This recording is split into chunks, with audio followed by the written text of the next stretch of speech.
پاکستانی نوجوانوں کو عالمی معیار کی IT تعلیم و تربیت دینا حکومت کی اولین ترجیح ہے۔ اعلیٰ کارکردگی دکھانے والے طلباء میں لیپ ٹاپ تقسیم کیے جا رہے ہیں۔ وزیراعظم شہباز شریف کی عارفہ کریم کے والدین سے گفتگو، کہا عارفہ کریم فاؤنڈیشن کی حکومتی سطح پر ہر ممکن مدد کو یقینی بنایا جائے گا۔ وزیراعظم کا دسمبر میں ریکارڈ تحصیلاتی زر بھیجنے پر سمندر پار پاکستانیوں سے اظہار تشکر۔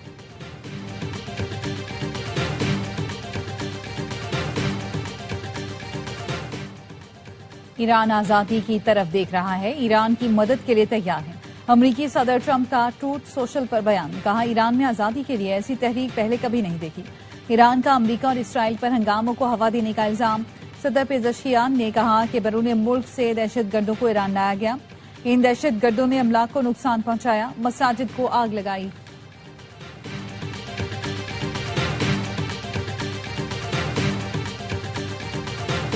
اور CTD کی پشاور اور ضلع خیبر میں کارروائیاں، 6 دہشت گرد مارے گئے، ہلاک دہشت گرد فورسز میں حملوں، بھتہ خوری اور دیگر جرائم میں ملوث تھے۔ مارے جانے والے دہشت گرد فتنہ خوارج کی سرگرم رکن تھے۔ دہشت گردوں کے مفروض ساتھیوں کی تلاش کے لیے آپریشن جاری۔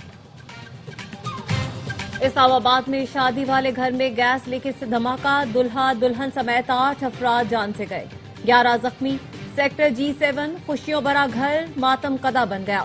گھر میں شادی کی تقریبات جاری تھی کہ اچانک دھماکہ ہوا۔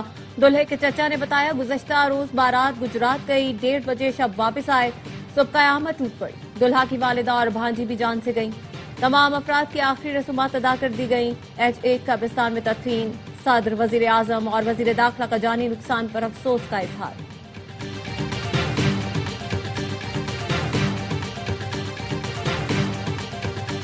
اسلام آباد کے سیکٹر G7 میں دھماکہ بظاہر گیس لیکیج سے ہوا، ابتدائی تحقیقاتی رپورٹ مکمل، زیادہ افراد ملبے تلے دبنے اور جھلسنے سے جاں بحق ہوئے۔ دھماکہ صبح 7:19 پر ہوا۔ پولیس اور ریسکیو ٹیمیں 7:37 پر پہنچ گئیں۔ گلی تنگ ہونے کی وجہ مشینری کو پہنچنے میں دشواری کا سامنا رہا۔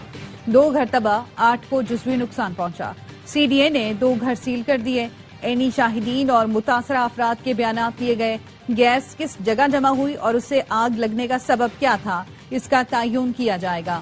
مزید حادثات سے بچنے کے لیے علاقے کی گیس بجلی کی فراہمی عارضی طور پر منقطع۔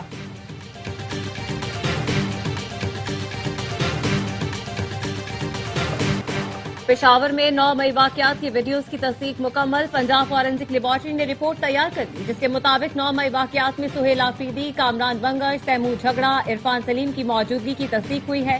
پنجاب فورینسک لیبارٹری نے پشاور پولیس کی درخواست پر ویڈیوز اور آڈیو کا تجزیہ کیا۔ رپورٹ کے مطابق متعدد ویڈیوز میں کسی قسم کی ایڈیٹنگ کے شواہد نہیں ملے۔ چند ویڈیوز میں لوگو اور ٹیکسٹ کے اضافے کی نشاندہی کی گئی۔ وزیر اطلاعات پنجاب عظمیٰ بخاری کہتی ہیں پنجاب فورینسک لیبارٹری کی رپورٹ میں ثبوت سامنے آ گئے، رپورٹ کسی بھی عدالت میں قابل قبول ہوگی۔ 9 مئی کی منصوبہ بندی ان لوگوں نے خود کی، مراد سعید کے بیانات سامنے ہیں۔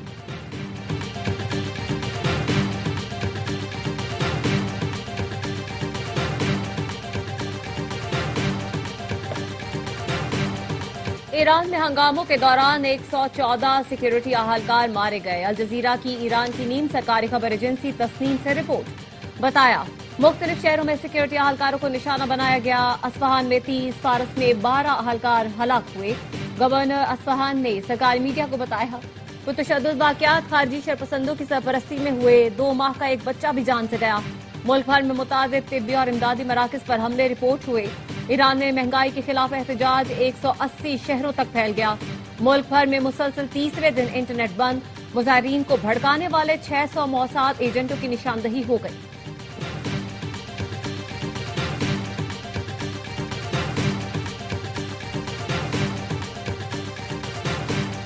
صومالی لینڈ صومالیہ کا اٹوٹ انگ ہے، کوئی یہ حقیقت نہیں بدل سکتا۔ اسرائیل نے صومالیہ کی بین الاقوامی تسلیم شدہ سرحدوں پر براہ راست حملہ کیا۔ پاکستان صومالیہ کی خود مختاری کا احترام اور حمایت کرتا ہے۔ نائب وزیر اعظم اسحاق ڈار کا جدہ میں OIC وزرائے خارجہ کونسل اجلاس سے خطاب، کہا اسرائیلی وزیر خارجہ کا صومالی لینڈ کا دورہ انتہائی تشویشناک ہے۔ نائب وزیر اعظم اسحاق ڈار کی جدہ میں OIC سیکرٹری جنرل سے ملاقات، کہا فلسطینیوں کی جبری بے دخلی سے متعلق ہر تجویز مسترد کرتے ہیں۔ چین کا صومالیہ کی مکمل حمایت کا اعلان، صومالی لینڈ اور تائیوان کے مددگار اتحاد کو سنگین خطرہ قرار دیا۔ وزیر خارجہ وانگ یی کا صومالی ہم منصب کو ٹیلی فون، کہا صومالیہ کی خود مختاری اور سرحدی سالمیت کا تحفظ اولین ترجیح ہے۔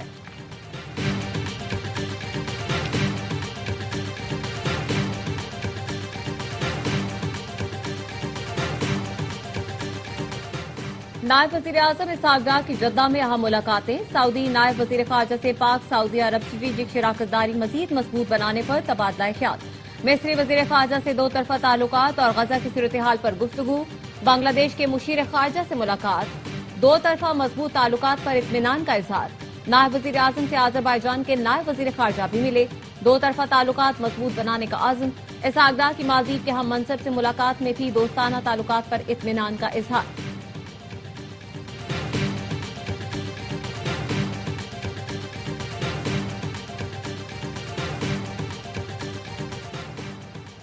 کراچی میں پی ٹی آئی کا جلسہ، باغ جناح میں سیکیورٹی کے سخت انتظامات۔ پی ٹی آئی کارکنان کے پتھراؤ سے دو پولیس اہلکار زخمی، مشتعل افراد نے ٹی وی چینلز کی گاڑیوں کو بھی نقصان پہنچایا۔ وزیر اعلیٰ خیبر پختونخوا سہیل آفریدی کہتے ہیں باغ جناح پہنچ رہے ہیں، آج جلسہ ہر صورت کریں گے۔ سندھ کے عوام نے عزت دی، سندھ حکومت نے ٹوپی ازرق کی لاج نہیں رکھی۔ Chairman P T I barrister Gohar کہتے ہیں وزیر اعلیٰ خیبر پختونخوا کے دورہ سندھ کا آج آخری دن ہے، سندھ حکومت بدمزگی پیدا نہ کرے۔ سلمان اکرم راجہ نے کہا کراچی میں جلسے کے لیے پہنچنے والوں پر ظلم ڈھایا گیا، کارکنان کو گرفتار کیا گیا، لوگ اپنے اوپر ہونے والے ظلم پر زیادہ عرصہ خاموش نہیں بیٹھیں گے۔ حلیم عادل شیخ نے کہا مزار قائد کے پبلک گیٹ پر جلسہ کرنے سے کوئی راستہ نہیں رکتا۔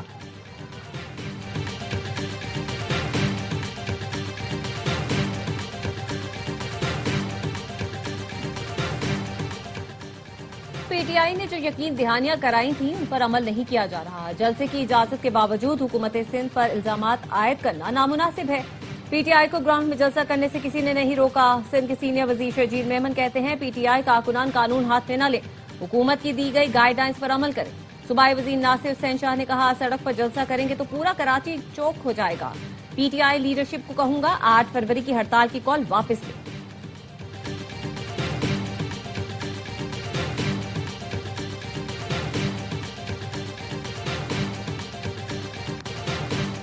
کراچی کے مختلف علاقوں میں ٹریفک جیم سے شہری پریشان، نمائش چورنگی خداداد کالونی کے اطراف ٹریفک جیم، سولجر بازار گارڈن کے اطراف گاڑیوں کی قطاریں، شارع فیصل میٹروپول ٹریک پر ٹریفک کا ہجوم، نیشنل اسٹیڈیم سے لاقت آباد ٹریک پر ٹریفک کی روانی سست روی کا شکار رہی، سائٹ ایریا اور حبیب چورنگی کے اطراف بھی ٹریفک کا ازدحام، مسکن چورنگی گلشن اقبال سے سوراب گوٹ جانے والے ٹریک پر ٹریفک کا دباؤ رہا، federal be area north Karachi U P موڑ سے ناگن چورنگی جانے والے ٹریک پر گاڑیوں کی قطاریں لگ گئیں، سپر ہائی وے سوراب گوٹ آنے والے ٹریک پر ٹریفک جیم سے گھر جانے والوں کو پریشانی کا سامنا رہا۔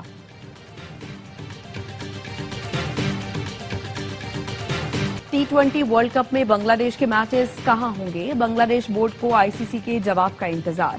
بی سی بی کے صدر امین الاسلام کا کہنا ہے آئی سی سی کا اب تک جواب نہیں آیا، تمام ثبوت اور ضروری دستاویزات شیئر کرتے ہوئے اپنے تحفظات کے حوالے سے آئی سی سی کو آگاہ کر دیا۔ ہمارے موقف میں کوئی تبدیلی نہیں، ہمیں حکومت کی ہدایت کے مطابق چلنا ہے۔ میچز شری لنکا منتقل نہ ہونے پر کیا کریں گے، اس حوالے سے ابھی تبصرہ نہیں کر سکتا۔ پیر یا منگل تک آئی سی سی کی طرف سے اس حوالے سے جواب آئے گا۔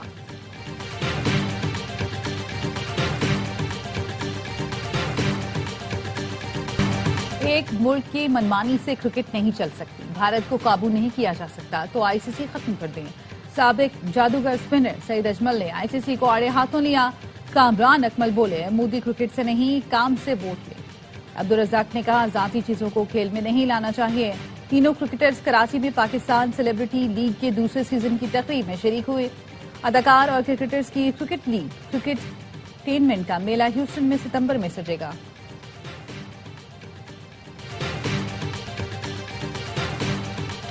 ایسل کی 2 نئی ٹیموں کی کامیاب نیلامی، پی سی بی کا ملتان سلطانز کو بھی فروخت کرنے کا فیصلہ۔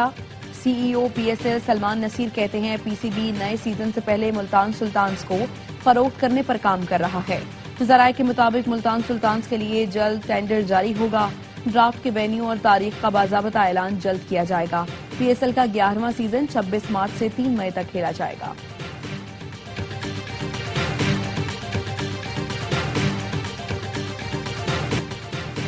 پاکستان نیوی فلوٹیلا کا سلطنت عمان کا دورہ، پاک بحریہ کے مشن کمانڈر اور دیگر کمانڈنگ آفیسرز کی عمان کی نیول قیادت سے ملاقاتیں۔ مشن کمانڈر اور کمانڈنگ آفیسرز نے کمانڈر سعید بن سلطان نیول بیس اور کمانڈنٹ سلطان قابوس نیول اکیڈمی کا دورہ کیا۔ فلوٹیلا پی این ایس راہ نورد، پی این ایس مددگار اور پاکستان میری ٹائم سیکیورٹی ایجنسی شپ کشمیر پر مشتمل تھا۔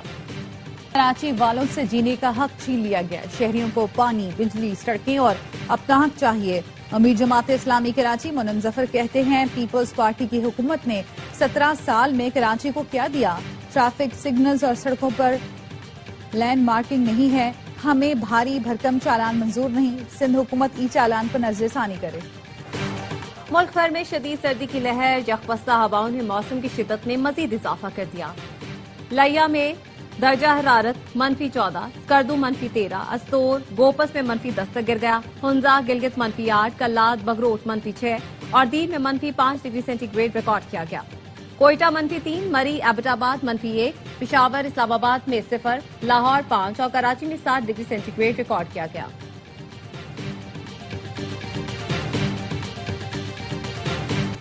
امریکی شہر منیاپولس میں امیگریشن اہلکار کی فائرنگ سے خاتون کی ہلاکت کے بعد مختلف شہروں میں احتجاج۔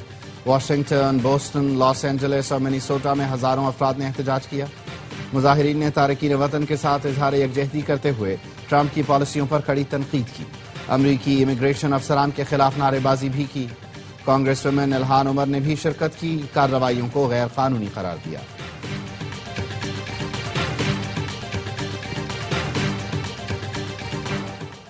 اسرائیل کی جانب سے مسلسل جنگ بندی معاہدے کی خلاف ورزی۔ گزشتہ رات اسرائیلی حملوں میں 3 فلسطینی شہید ہوئے۔ 2 دن میں اسرائیلی حملوں میں شہید فلسطینیوں کی تعداد 15 ہو گئی۔ تل ابیب میں ہزاروں صہیونی شہری نیتن یاہو کی حکومت کے خلاف سڑکوں پر نکل آئے۔ مظاہرین نے حکومت کی تبدیلی اور 7 اکتوبر کے واقعات پر آزاد تحقیقاتی کمیشن کے قیام کا مطالبہ کیا۔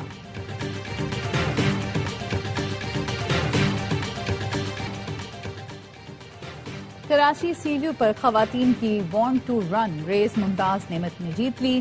ممتاز نعمت نے 5 کلومیٹر کا فاصلہ 21 منٹ 36 سیکنڈ میں طے کیا۔ نتاشا حسن نے دوسری، ماہنور فاطمہ نے تیسری پوزیشن حاصل کی۔